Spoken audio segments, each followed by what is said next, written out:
Right, let's get more on this now with Mark McAdam and a couple of other things as well.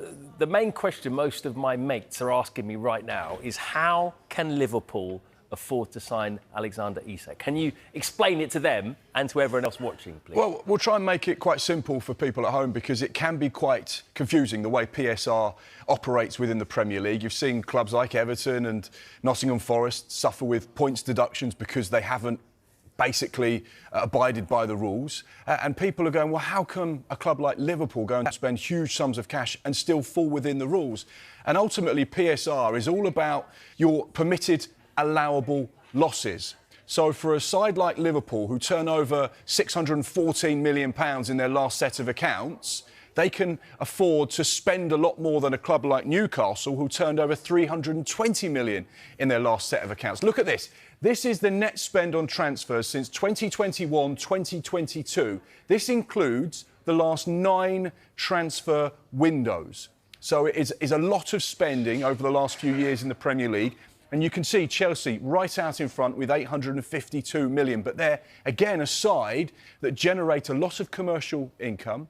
They have a higher turnover than Newcastle, for example, so it allows them to spend more money on transfers. You can see Manchester United right up there as well, Arsenal at 611 million, and you can see that the change in dynamic between Arsenal and Spurs and then Liverpool. Now, what's really important to point out with regards to these particular net spend figures, Liverpool's doesn't include the sale of Luis Diaz, which we know is around 75 million euros, so around 65.5 million pounds. So if you take that off of Liverpool's figure, it means their net spend since 21-22 is actually less than Newcastle's. Wow.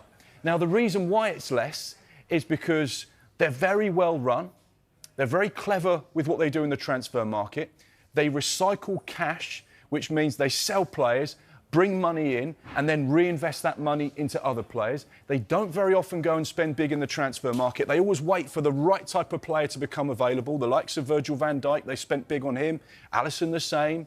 And then, of course, in this window, they've identified players that they feel they can make a big investment on that are going to have a massive effect on their starting 11 and their squad. Than capable squad of challenging top 4 Premier League, get to the latter stages of the Champions League, win another piece of silverware, and that means good quality players going in, and that's where the challenge lies. But they are in the market to sign more players. Yeah, and they are, and they were in for Benjamin Sesko. Of course, they're still in for Benjamin Sesko from RB Leipzig. Manchester United are pursuing him as well. Over the week, the noises we're getting there is that Sesko might prefer a move to Old Trafford over St James's Park, but again, it's going to depend on the financials. Brentford forward Johan Wissa, he's another one. That one, you talk about Isak becoming a saga. This one is getting a bit unsavoury, isn't it? He has no intention of playing for Brentford again, is what we're being told, and he is desperate to join Newcastle United. Look, I was watching the 5 o'clock transfer show with you two guys. Mark McAdam was making a really good point there about Newcastle fans saying that this was going to be the summer where they've just got their first piece of silverware in years. They're in the Champions League. They're going to go big in the transfer market. So, Michael, how frustrating is it for Newcastle United, for their fans, richest club in the world, and yet they can't actually physically go out and spend the money that they'd want to? Yeah, I mean, look, we know about these PSR constraints. I think the thing is in Newcastle from the takeover onwards is that they've jumped in the fast lane and it's been good. And recruitment-wise, they've got it pretty much bang on every time. Let's start with Kieran Trippier. He brought a bit of leadership to that squad and he's been a captain there for some time. Bruno Guimaraes, one of the best midfielders in the Premier League. OK, Sandro Tonali had a ban which we know about. Top quality midfielder. I think their midfield's probably one of the best in the Premier League. They've spent very well, Anthony Gordon. But now they've hit this brick wall. Now, what interests me as well, we talk about replacing Isak. I think in an ideal world, Eddie Howe would like Isak and someone, because we have got the new European format, the Champions League, the Europa League. These are relentless, non-stop games. And you saw clubs come up short last season because the fixtures were too much. That, I'm sure Eddie Howe wants to build on it with Isak, not without him. So it's a saga indeed. But you mentioned players there, and we mentioned Ollie Watkins at 5 o'clock about being a potential replacement. I'd imagine that would be in a saga in itself, because Aston Villa are ultra ambitious for next season as well. Yeah, do you know something? I feel really sorry for Newcastle in so many ways, because this is absolutely not the way they would have planned this window to unfold. They were sort of set back straight away with the departure of Paul Mitchell. So the people at the top of the club doing all of the deals at the moment are picking up things literally last minute. Now, most sporting directors, Dharmesh, and you'd be able to quantify this, will have...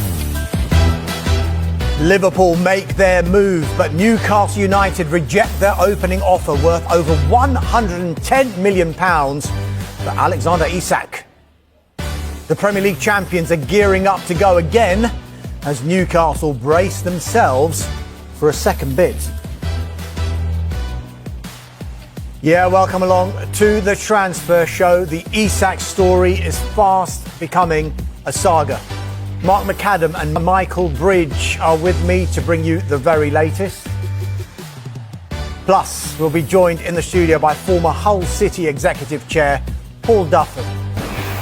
Manchester United want a number 9, but are they also looking for a number 1? The latest on their interest in Gianluigi Donnarumma. Welcome along, but there is only one place to start. It is fast becoming the saga of the summer.